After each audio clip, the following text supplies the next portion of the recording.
कहानी की शुरुआत एक स्कूल बस से होती है, जहां एबर नाम की एक छोटी बच्ची चुपचाप अपनी नोटबुक में ड्राइंग बना रही होती है। अगली सीट पर बैठा उसका एक दोस्त, जो अक्सर उसे परेशान करता रहता है, अचानक उसके हाथ से ड्राइंग छीन लेता है। लेकिन तस्वीर देखते ही उसके चेहरे का रंग उड़ जाता है। दरअसल उस ड्राइंग में एक डरावना मॉन्स्टर किसी इंसान को चाकू मार रहा होता है। बाद में स्कूल की टीचर एबर के पिता को बुलाती है ताकि वे भी अपनी बेटी की बनाई हुई तस्वीर देख सकें। ड्राइंग देखकर वे भी हैरान रह जाते हैं, क्योंकि एक छोटी बच्ची के दिमाग में इतनी डरावनी तस्वीर आना आम बात नहीं थी। बाद में स्कूल की काउंसलर एबर को अपने ऑफिस में बुलाती है ताकि उसके जज्बात और सोच के बारे में बात कर सके। एबर बताती है कि उसने यह ड्राइंग अपने उसी दोस्त को सोचकर बनाई थी जो बस में उसे हमेशा परेशान करता रहता है। हालांकि वह उसका दोस्त है, लेकिन उसकी हरकतें एबर को अंदर से गुस्सा दिलाती हैं।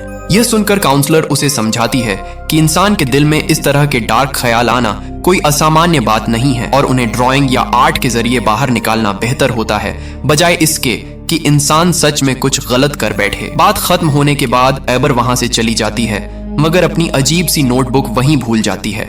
दूसरी तरफ दोपहर के समय एबर का भाई जैक जंगल में घूम रहा होता है कि अचानक उसका पैर फिसल जाता है और उसका मोबाइल तालाब में जा गिरता है। वह मुश्किल से फोन वापस निकालता है, मगर उसकी स्क्रीन पूरी तरह टूट चुकी होती है। जैक मायूस होकर वापस जाने लगता है, लेकिन कुछ पल बाद जब वह दोबारा फोन को देखता है तो हैरान रह जाता है, क्योंकि मोबाइल बिल्कुल ठीक हो चुका होता है, जैसे उसे कभी कोई नुकसान हुआ ही ना हो। शाम को पूरी फैमिली साथ बैठकर पिज्जा खा रही होती है, जहां पता चलता है कि बच्चों की मां का निधन हो चुका है। इसी दौरान जैक हमेशा की तरह अपनी बहन एबर को परेशान करना शुरू कर देता है, जिस पर गुस्से में आकर एबर उसकी प्लेट तोड़ देती है। यह देखकर जैक नाराज होकर वहां से चला जाता है। रात के समय एबर अपनी नई नोटबुक में बड़ी दिलचस्पी से कुछ रहस्यमयी तस्वीरें बनाने में लगी रहती है। अगली सुबह जब वह स्कूल बस में बैठती है तो उसे अचानक याद आता है कि उसकी नोटबुक घर में रह गई है। वह तुरंत अपने पिता से जाकर नोटबुक लाने की रिक्वेस्ट करती है, लेकिन वे कहते हैं कि आज के लिए रहने दो, कल ले जाना। एबर मान तो जाती है, मगर उनसे वादा लेती है कि वे नोटबुक नहीं देखेंगे। लेकिन जैसे ही पिता घर के अंदर जाते हैं, उनकी नजर एबर की नोटबुक पर पड़ जाती है और वे जिज्ञासा में उसे खोलकर देख लेते हैं। उसी समय अचानक एबर की आंटी घर पहुंच जाती है, जिसकी वजह से वे चौंक जाते हैं। फिर दोनों के बीच घर बेचने को लेकर बात होने लगती है। आंटी जानती थी कि एबर के पिता अभी तक इस फैसले के लिए पूरी तरह तैयार नहीं है, क्योंकि यह घर उनके लिए सिर्फ एक मकान नहीं बल्कि पुरानी यादों से जुड़ी आखिरी निशानी था। इसीलिए एबर की आंटी उसके पिता से कहती है कि जब भी घर देखने के लिए बायर आए तो तुम बाहर ही रहना, और अगर उनके सामने आओ भी तो ज्यादा बात मत करना। दूसरी तरफ एबर के पिता गाड़ी में बैठे लगातार उस अजीब नोटबुक के बारे में सोच रहे होते हैं, मगर वे खुद को समझाकर उस ख्याल को दिमाग से निकालने की कोशिश करते हैं। कुछ देर बाद उनके हाथ से गलती से कॉफी गिर जाती है, जिसे साफ करते करते वे जल्दी में वापस घर के अंदर आ जाते हैं। उनकी घबराहट देखकर उनकी बहन भी हैरान रह जाती है। घर के अंदर सामान देखते हुए अचानक उन्हें अपनी दिवंगत पत्नी की चीजों में एक पुराना ड्रायर मिल जाता है। वे पुरानी यादों में खो जाते हैं और चीजें देखते देखते उस बर्तन तक पहुंच जाते हैं जिसमें उनकी पत्नी की राख और हड्डियां संभाल कर रखी गई थी। इसी दौरान वे एबर की नोटबुक को ड्रायर से सुखाने की कोशिश करते हैं, मगर अचानक वह नीचे गिर जाती है और इस बार उसकी सारी डरावनी ड्राइंग्स उनके सामने आ जाती हैं। हर तस्वीर पहले से ज्यादा डरावनी और अजीब लग रही थी। उधर एबर भी स्कूल से वापस आ जाती है। उसने अपने हाथों पर स्याही से अजीब टेंटिकल्स बना रखे थे, क्योंकि आज फिर स्कूल में उसकी वजह से परेशानी हो गई थी। ये देखते ही उसके पिता सख्ती से कहते हैं कि वह अपना सारा ड्राइंग का सामान किसी को दे दे। एबर तुरंत समझ जाती है कि पिता उसकी नोटबुक देख चुके हैं। गुस्से में आकर वह अपने रंग फेंक देती है और खुद को कमरे में बंद कर लेती है। उधर उसका भाई जैक टूटी हुई प्लेट डस्टबिन से निकालता है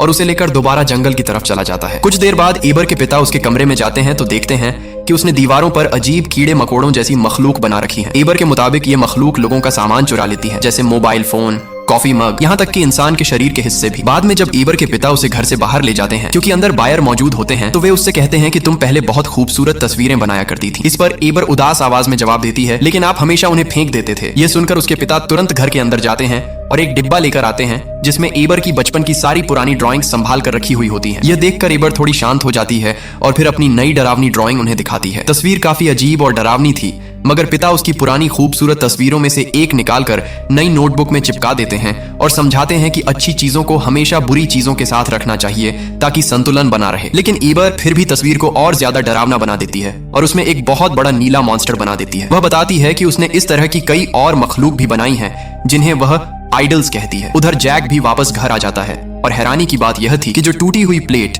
वह जंगल के तालाब के पास लेकर गया था, वह अब पूरी तरह ठीक हो चुकी थी। यह सब देखने के बाद जैक के दिमाग में एक अजीब ख्याल आया। उसने सोचा कि क्यों ना अपनी माँ की राख भी उस तालाब में डालकर देखी जाए। जैसे ही वह घर से निकलने लगा, एबर उसे देख लेती है और तुरंत अपनी नोटबुक उठाकर उसके पीछे चल पड़ती है। जंगल के पास पहुंचकर ईबर अचानक पीछे से जैक को डरा देती है और उसके हाथ से राख वाला डिब्बा छीनने की कोशिश करती है। उसी छीना झपट्टी में ईबर की नोटबुक सीधे तालाब में गिर जाती है। जैक लकड़ी की मदद से जल्दी जल्दी उसे बाहर निकालता है, मगर उसी पल तालाब के पानी से अजीब अजीब आवाजें आने लगती हैं। दोनों डरकर वहां से भाग जाते हैं और रास्ते में ईबर हैरानी से देखती है कि उसकी नोटबुक में बनी सारी ड्राइंग्स गायब हो चुकी हैं। तभी जंगल के अंदर से एक डरावनी गुर्राने की आवाज सुनाई देती है। जैक तुरंत ईबर से कहता है कि इस बारे में पिता को कुछ मत बताना और खुद वहां से भाग जाता है। अगली सुबह एक दुकानदार अपनी आर्ट शॉप में आती है तो देखती है कि सभी ड्राइंग बुक्स और रंग पूरे स्टोर में बिखरे पड़े हैं। उसका साथी तुरंत पुलिस को फोन करने लगता है, लेकिन उसी समय पीछे से एक अजीब सी मखलूक दिखाई देती है। उसे देखते ही वह औरत डरकर भाग जाती है और जब उसका साथी भी उस क्रीचर को देखता है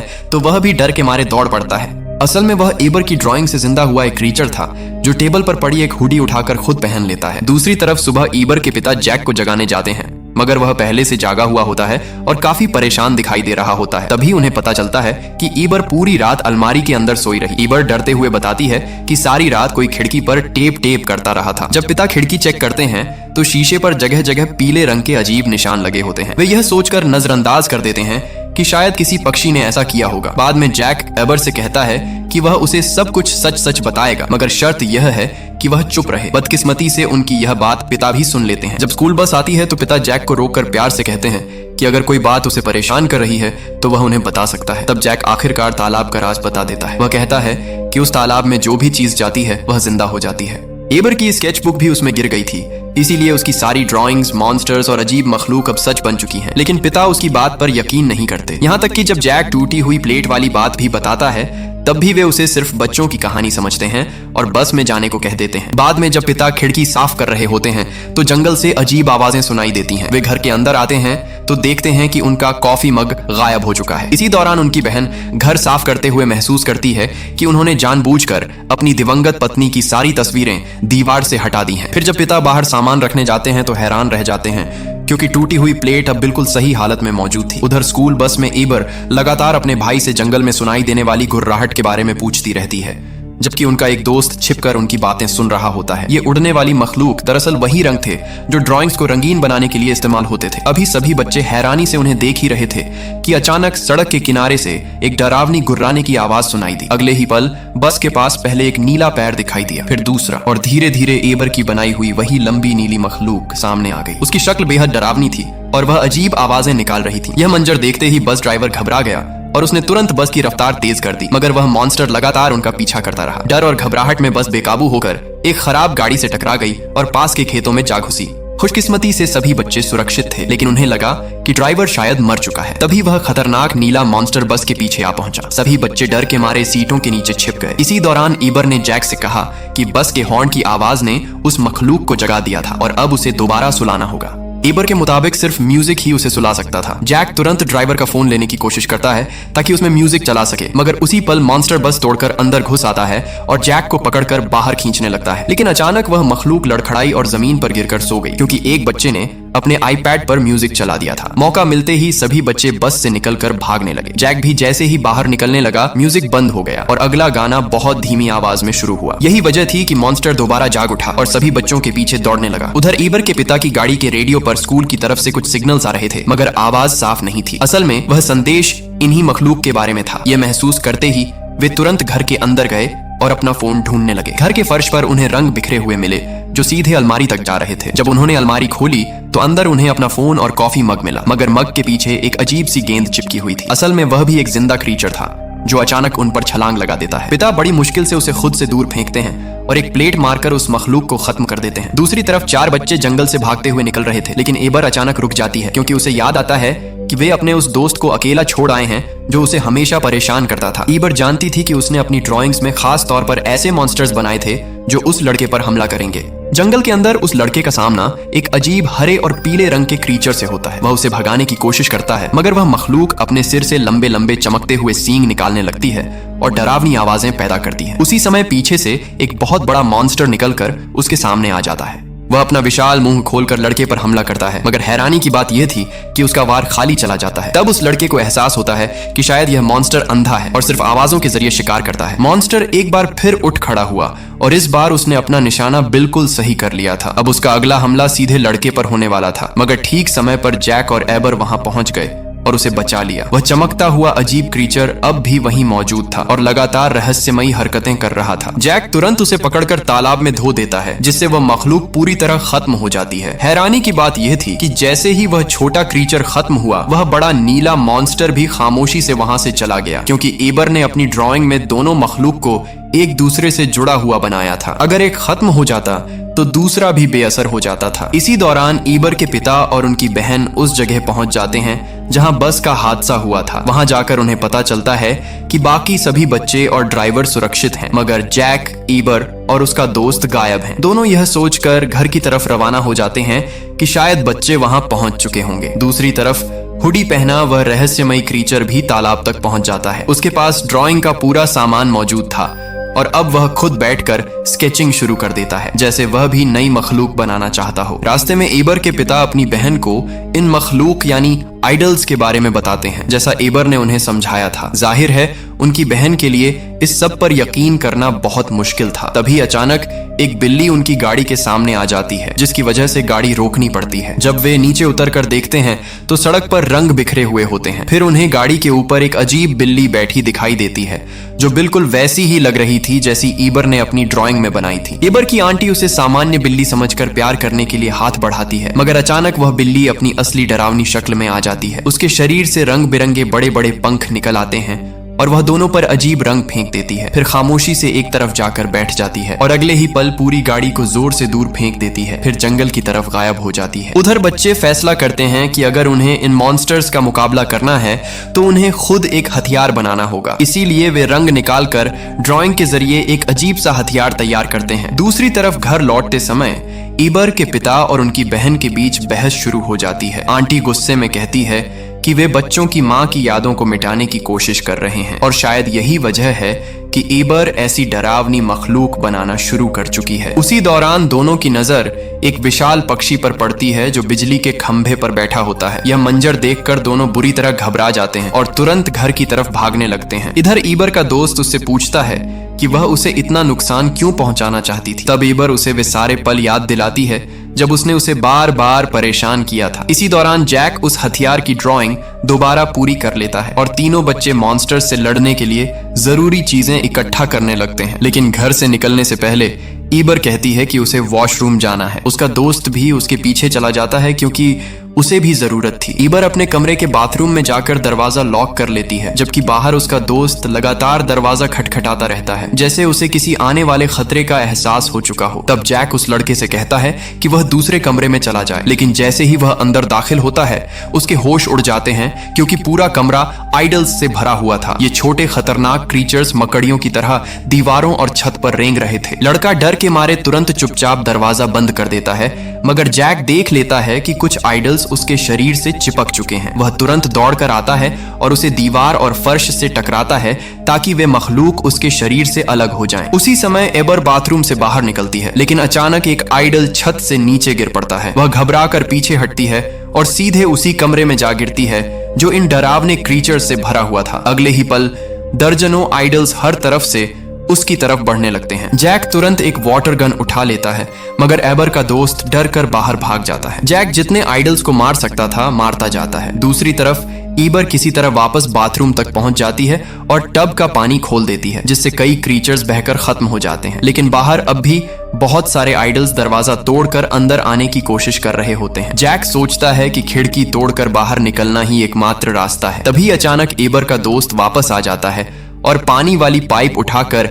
एक एक क्रीचर को मारने लगता है। तीनों बच्चे मिलकर आखिरकार सभी आइडल्स को खत्म कर देते हैं और फिर एक कोने में बैठकर राहत की सांस लेते हैं। दूसरी तरफ एबर के पिता और उनकी बहन घर के अंदर पहुंचते हैं तो देखते हैं कि हर तरफ लाल रंग फैला हुआ है, जैसे पूरे घर में कोई डरावनी घटना हुई हो। लेकिन उस समय तक बच्चे जंगल की तरफ जा चुके होते हैं। रास्ते में अचानक ईबर गिर पड़ती है और रोने लगती है, जबकि जैक बार बार उसे उठने के लिए कहता रहता है। तब ईबर गुस्से में आकर कहती है कि जैक हमेशा उसे परेशान करता रहता है। दूसरी तरफ ईबर की आंटी पुलिस को फोन करती है और एक बार फिर ईबर की मां का जिक्र छेड़ देती है। वह कहती है कि शायद ईबर गलत नहीं है, क्योंकि वह अपने असली जज्बात को छिपाने के बजाय इन खतरनाक मॉन्स्टर्स की शक्ल में बाहर ला रही है। उसी दौरान अचानक खिड़की पर टेप टेप की आवाज सुनाई देती है। जब वे दोनों पास जाकर देखते हैं तो हैरान रह जाते हैं, क्योंकि ईबर की बनाई हुई एक बटरफ्लाई अपने रंग बिरंगे पंख हिला रही होती है। अगले ही पल वह बटरफ्लाई उड़ जाती है और दोनों उसका पीछा करने का फैसला करते हैं, क्योंकि अब उन्हें यकीन हो चुका था